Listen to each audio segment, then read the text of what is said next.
नमस्कार दोस्तों, आप सभी का स्वागत है हमारे यूट्यूब चैनल पर। दोस्तों, आज हम पोस्ट ऑफिस की बहुत ही बेहतरीन स्कीम टीडी यानी टाइम डिपॉजिट पर बात करने वाले हैं। इस स्कीम में हम एक लमसम अमाउंट एक फिक्स टाइम के लिए अपने खाते में जमा करवाते हैं और पोस्ट ऑफिस उस जमा की गई धनराशि पर एक निर्धारित की गई ब्याज दर से पूरी राशि, जिसमें मूलधन और ब्याज दोनों मिलाकर समय पूरा होने के उपरांत हमारे अकाउंट में जमा कर देता है। यह स्कीम उन लोगों के लिए बेस्ट है जिनके पास इकट्ठा पैसा आता है और वे इस पैसे को एक फिक्स टाइम के लिए कहीं डिपॉजिट करना चाहते हैं। तो दोस्तों, अगर आपने अभी तक हमारे चैनल को सब्सक्राइब नहीं किया है तो चैनल को सब्सक्राइब जरूर कर ले और बेल आइकन को भी दबा दें, जिससे जब भी कोई हम नया वीडियो हमारे चैनल पर अपलोड करें तो उसका नोटिफिकेशन सबसे पहले आपको मिल जाए।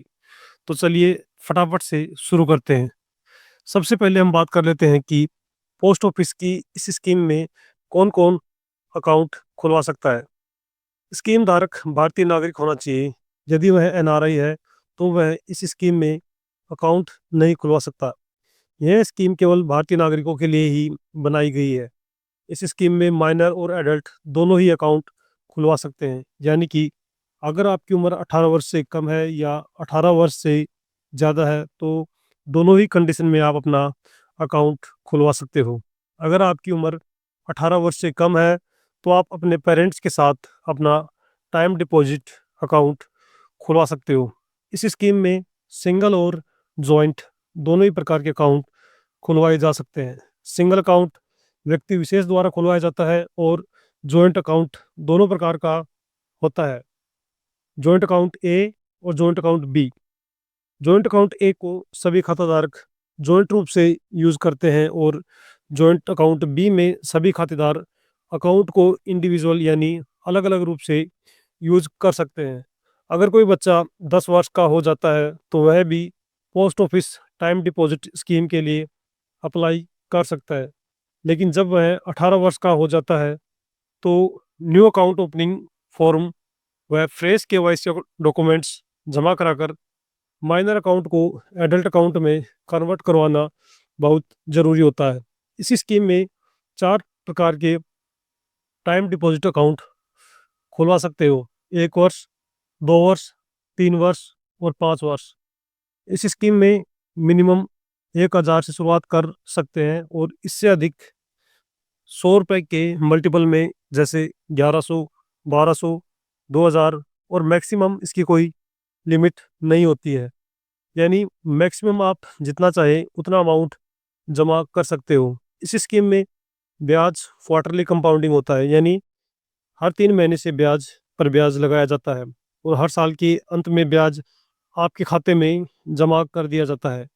इस स्कीम में मिलने वाले ब्याज की बात करें तो अलग-अलग टाइम डिपॉजिट पर अलग-अलग ब्याज 6.9% से लेकर 7.5% तक का ब्याज मिलता है। अगर आप 1 वर्ष का टाइम डिपॉजिट करवाते हो तो उस पर 6.9% का ब्याज मिलता है। अगर आप 2 वर्ष का टाइम डिपॉजिट करवाते हो तो उस पर 7.0% का ब्याज मिलता है।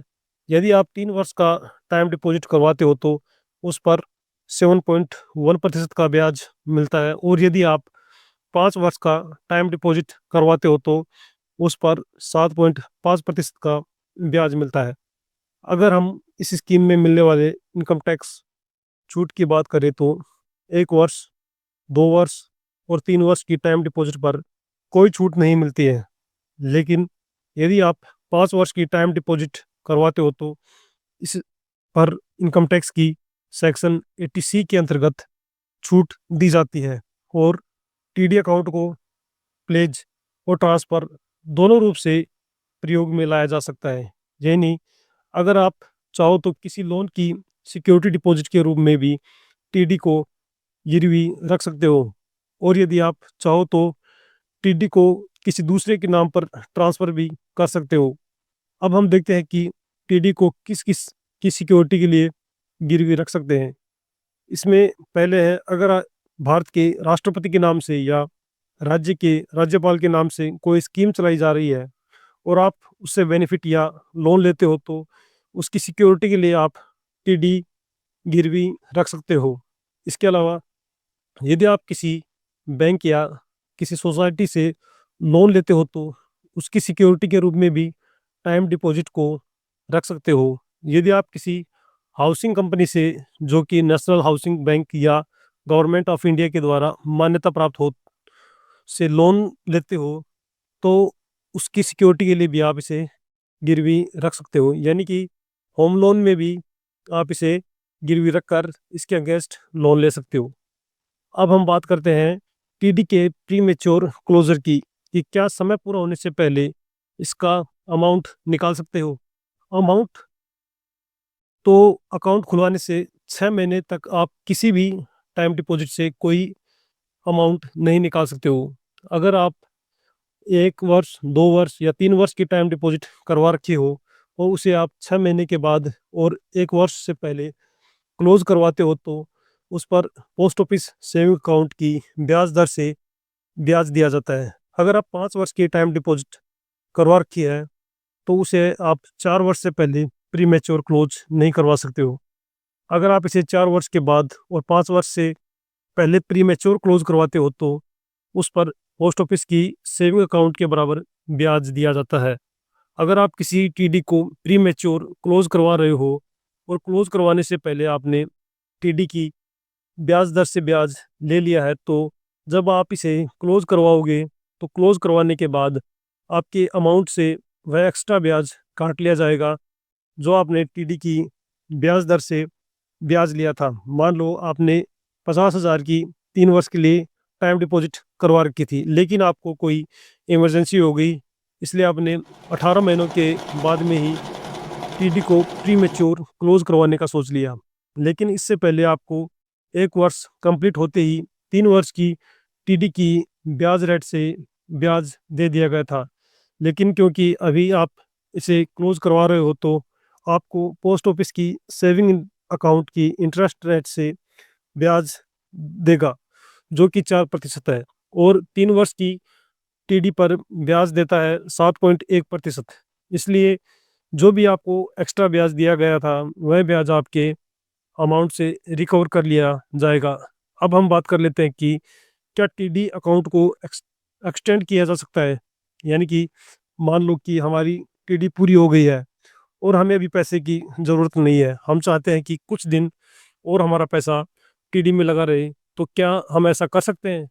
तो अलग अलग टाइम डिपॉजिट की अलग अलग स्कीम है। यानी कि अगर आप 1 वर्ष की टाइम डिपॉजिट को एक्सटेंड करवाना चाहते हो तो स्कीम मैच्योर होने से 6 महीने पहले आपको एक्सटेंड के लिए आवेदन देना होता है। यदि आप 2 वर्ष के लिए टीडी को एक्सटेंड करवाना चाहते हो तो 12 महीने पहले आवेदन देना होता है। यदि आप 3 वर्ष और 5 वर्ष की टीडी को एक्सटेंड करवाना चाहते हो तो टीडी मैच्योर होने से 18 महीने पहले आपको इसके लिए आवेदन देना होता है। इस स्कीम में टीडी को सेम टाइम के लिए एक्सटेंड भी करवाया जा सकता है। जैसे अगर आपने 5 वर्ष की टाइम डिपॉजिट ले रखी है तो उसे दोबारा फिर से 5 वर्ष के लिए एक्सटेंड करवा सकते हो। अब हम दोबारा टीडी को एक्सटेंड करवाते हैं तो उस समय पोस्ट ऑफिस के द्वारा कितना ब्याज उस टीडी पर दिया जा रहा है वही ब्याज आपकी एक्सटेंड की हुई टीडी पर भी लागू होता है, ना कि स्टार्टिंग में जब टीडी ओपन करते समय जो ब्याज रेट देता वह लागू नहीं होगा। एक्सटेंड के टाइम पर जो ब्याज दर पोस्ट ऑफिस के द्वारा दी जा रही है वही ब्याज दर आपको एक्सटेंड की पीरियड के लिए दे होगी। यदि आप अपनी टीडी को ना ही प्री मैच्योर क्लोज करवाते हो ना ही एक्सटेंड करवाते हो तो जब आपकी टीडी मैच्योर हो जाती है तो पूरा अमाउंट आपके खाते में डाल दिया जाता है। अगर किसी टीडी अकाउंट होल्डर की मृत्यु हो जाती है तो उसके नॉमिनी को पूरा अमाउंट दे दिया जाता है। अगर वह उसे जारी रखना चाहता है तो उसके नाम पर टीडी को ट्रांसफ़र कर दिया जाता है। लेकिन यदि किसी जॉइंट अकाउंट में 3 लोगों ने मिलकर अकाउंट खुलवाया था, उनमें से यदि 2 की मृत्यु हो जाती है तो तीसरे अकाउंट होल्डर को ही मुख्य अकाउंट होल्डर मान लिया जाता है। इस प्रकार आज हमने पोस्ट ऑफिस की टाइम डिपॉजिट स्कीम के बारे में कंप्लीट जानकारी ले ली। आपको यह जानकारी कैसी लगी कमेंट करके ज़रूर बताएं, और अगर आप ऐसे ही फाइनेंस रिलेटेड वीडियो देखना पसंद करते हो तो हमारे चैनल को सब्सक्राइब जरूर करें। धन्यवाद।